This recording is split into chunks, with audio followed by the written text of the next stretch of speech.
money is the root of all Money is the evil. root And you're just of there all like, evil. bruh.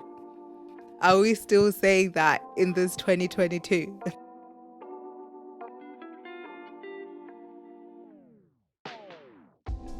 Hi guys, welcome back to another finance discussion. My name is Lindy and this is Tando, and together we are Skilled Finances. We're so excited to have you here with us if you're joining us for the first time. So make sure you're following us on all our socials, that's at Skilled Finances. And make sure you're subscribed to our channel if you're not already subscribed. And for those of you that love podcasts, we've got you. Go on any podcast platform, you'll find us, that's at Skilled Finances. Now, did you know that there are a lot of things that people say about money that are actually not true or facts? It's really opinions that in some ways are not actually accurate, but people and the masses have taken them to be absolute truths and say them with so much passion, so much conviction, and so much vim, believing that it's actually the fact. Yeah. When actually that's just an opinion, it's a perspective, but it's not the absolute truth. So today we are dispelling some of these lies about money that you have probably heard and have probably said yourself. And what we're doing is basically sharing with you our thoughts on them, what we think about them, how we feel about them, but also challenging whether the thing itself is factual or just an opinion. Yeah, I'm excited. Me too. I'm going to break this one down.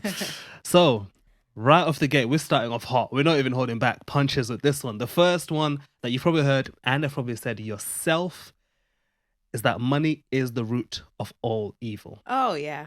I feel like as someone that goes to church, like, because we're Christians, as someone that goes to church, you hear this one a lot, even in the church, like, money is the root of all evil. And you're just there like, bruh. Are we still saying that in this 2022? Like, come on. So basically what you're saying is it's not true. No, I think even if you read the Bible properly, I'm pretty sure the Bible says the love of money is the root of all evil, not money itself, because you couldn't give me a 20 pound note and be like, yeah, that's evil, it's the root of like, do you know what I mean? It's the love of it, and by love of it, I'm guessing it's meaning like what you do with it.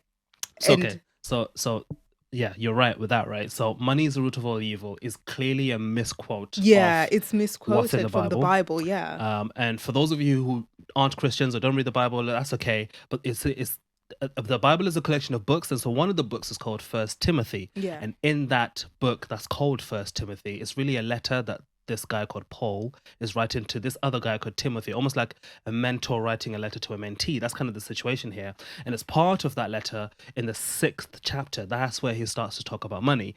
And that's where he says, for the love of money is the root of all evil. But why does it say that? Because the following sentence straight after that, he says, because many people, because they love money, have started to be corrupt, basically, to do the wrong thing, to get the money, to get paid, to get money. They're kind of no longer doing things that are morally like just. They're being corrupt because they want the money. So that's kind of the gist of where that comes from. But then, as we said, that then gets misquoted and twisted around to be money is the root of all evil. Now, why do you think that is? I'm not sure. Yeah. From a Christian perspective, right, I think it's that whole thing of sometimes we love to pick and choose the scriptures to make them fit without really going into the context of what's really going on. So it was good there that you said, okay, there is this verse that says the love of money is the root of all evil. But then you then also say, but the scripture straight after that says A, B, C, D. But I feel like at times if you don't have context of why it was being said and the full picture of what is being said, it's very easy to just pick that one sentence to make it fit. But do you know one thing I've realized? So the times when this particular phrase is spoken of, it's usually when you hear a story about how, I don't know, so like, let's say you come to some money. Yeah. And all of a sudden I start being like very negative, not towards you, but I'm starting to be very much financially leeching money off of you. Or I start, or you start to be greedy because you've got money That's kind of how people then end up saying, no, money is the root of all evil, because when you have money, this happens to you. Or if you have Yeah. money, people around you in your life will start to treat you differently. Therefore, money is evil. But I guess what you're saying, to your point earlier, that money in and of itself is neutral. It's literally just the pound Yeah. sign with a couple of numbers next to it. It's the way we are that determines whether the thing itself is evil or not, I guess. Absolutely. So it's not the money itself. Okay. It's what you're either doing to get it Sure. or what you're doing with it. Yeah. So it's not necessarily yeah. the money. It's money is a tool. We always say this. Money is a just a tool. thing, right? Yeah, it's just a thing that you use to Mm. then get where you want to be in life or pay your bills and things like that. It's just a tool. So money is not evil. But it's an important one, so I get it. But no, money is not the root of all evil. In case you needed to hear that, Absolutely. money is not the root of all evil.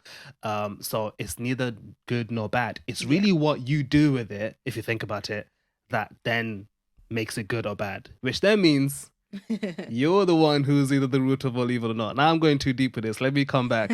Let's go to the second one. What's the second one? So my salary defines my worth, my self-worth. And it's actually true. You hear this one quite a lot. So the statement in and of itself is not true, but you hear the statement said a lot. Because maybe I feel like sometimes if people feel as though, well, I only earn this much, do you know what I mean? So someone would be like, oh, well, I only earn £1,000. So that means I'm not good. That means I'm not great. That means I'm not achieving what I need to be achieving. That means this, that, and the other. And it's very easy to start telling yourself these limiting thoughts and these thoughts that are quite negative because you're maybe not earning a certain amount. But then the other thing is you're probably looking at other people who might be earning more than you are. So then it's then very easy for you to be like, well, I'm not as good, or my self-worth is not as good because of what you're seeing externally with other people. Facts on facts. So I'm not gonna lie, guys. I used to believe this. Yeah. I really used to believe this, and I think it was stemmed from the other thing is that corporate environment. So when you're on a certain grade, and then there's this kind of stigma of like, oh, that's above your pay grade, or like, oh, you don't get paid enough for this, or like people call you by your corporate grade, like, oh yeah, hey, you're grade C, like That's true. you just do this, you're just a grade C, That's like what we're they just used to do like, at my old job. yeah. Like the people above me, they were like examiners and we were like case officers. So they would make it known that, hey, I'm an examiner. You're just a case officer. You're just over here. And to be fair, that's one of the reasons that I left. The point I'm trying to make though is that's where that comes from. Yeah. That mindset of, okay, my salary is probably in line with what I bring to the table, but that's not true. Not always the so truth. here's what changed my mindset with this. I started to realize that actually, wait, hold on a minute. Salary is determined by a number of factors. Yeah. And most of them have nothing to do with me. They have, sure, I can obviously get a bonus and commissions and I can do stuff like that. But generally speaking, the way your employer determined your salary is not because of who you are. They didn't say to themselves like, oh, okay, that's Dave. Okay, Dave was born here. Dave has, comes from this kind of family, so let's pay Dave this kind of money. No, that's not what happened. All they did was looked at the market and said, what are other companies paying for this job? Right, that's the first thing. The second thing is, okay, how much do we have in the budget to pay for this job, and why do we need this job? Okay, great. How much are other people in our organization getting paid for this job?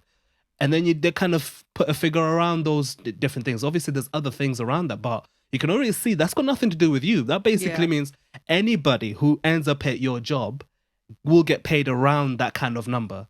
It might be, there might be a range 30 to 40, but at the end of the day, like, everybody, whomever gets the job, will be somewhere there. Yeah. And so it's not a personal thing completely. It's actually a game. It's just a game that employers, that's how much they're willing to pay the person who has that job in their company and who's doing this particular things for them. So the employer controls who gets paid how much, not necessarily based on you as a person and what you bring to the table. You might be more skilled, more knowledgeable, have more expertise than people who are getting paid 3 grades, 4 grades above you.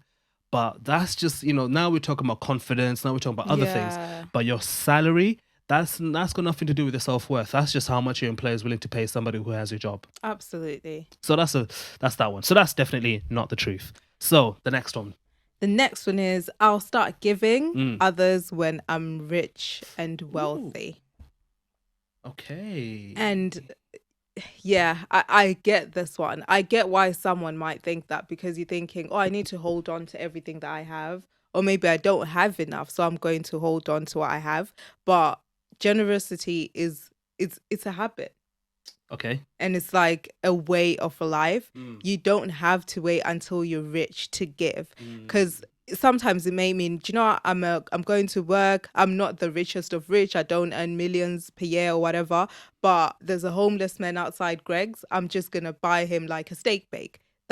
Steak bake is like less than £2. You could be like, yeah, I'm just gonna give him For that. now. Yeah, for now. Do you know what I mean? But that's you being generous. That's Yeah. you giving. We're not talking about you saying, okay, I now need to give £1,000. Well, if you can give the Sure. £1,000, that's great. Go ahead and do it. Absolutely. But Absolutely. if you're like, do you know what? All I'm able to do is £1. All I'm able to do is get this person a bottle of water. All I'm able to do is maybe just contribute £5. Do you know what I mean? It still makes a difference, and you're still being generous. 100%. So basically, what we're saying is that generosity is not how much you have, Yeah. it's or even how much you give.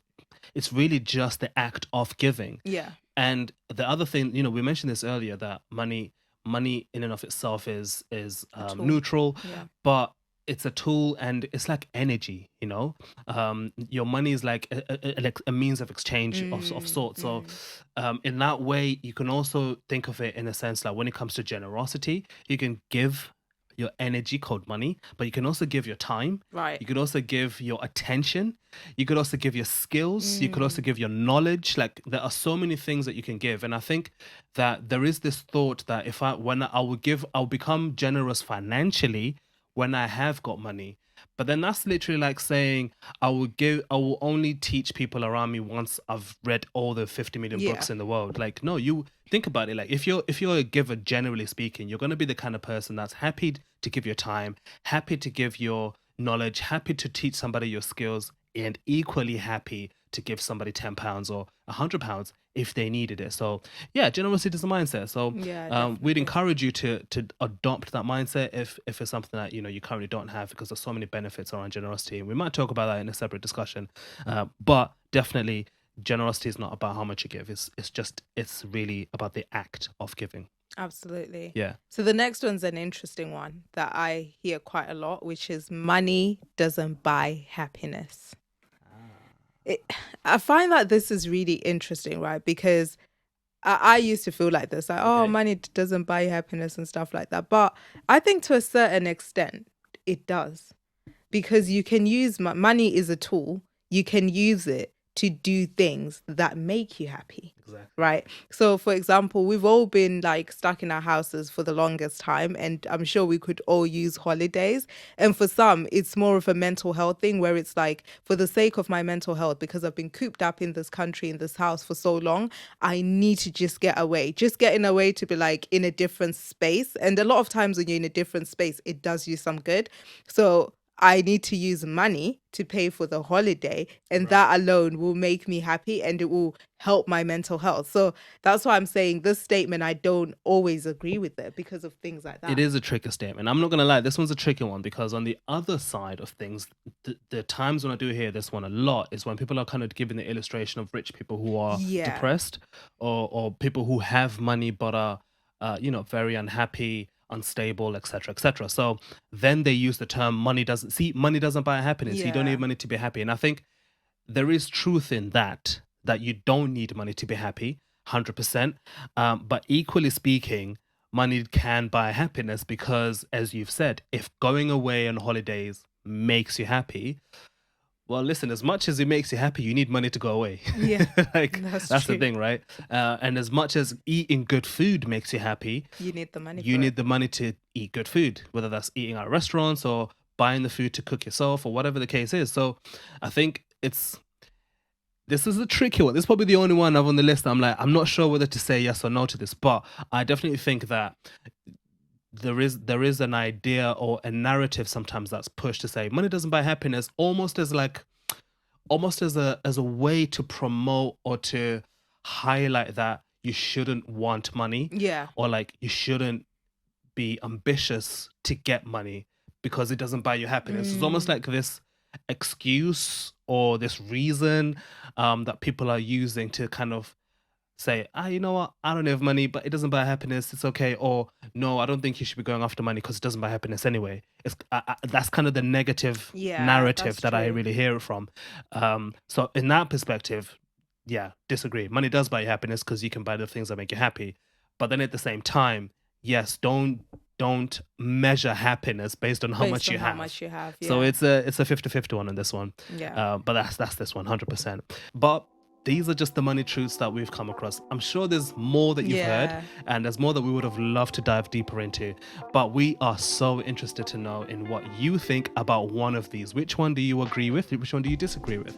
And which one have you come across that you've had to really challenge yourself and say, why did I used to believe that? Yeah. We'd love to know. Let us know in the comments if you're watching this on YouTube. And if you're listening to this on the podcast, please leave us a review. We'd love to hear from you and get some reviews going on Apple Podcasts, as we would highly appreciate it.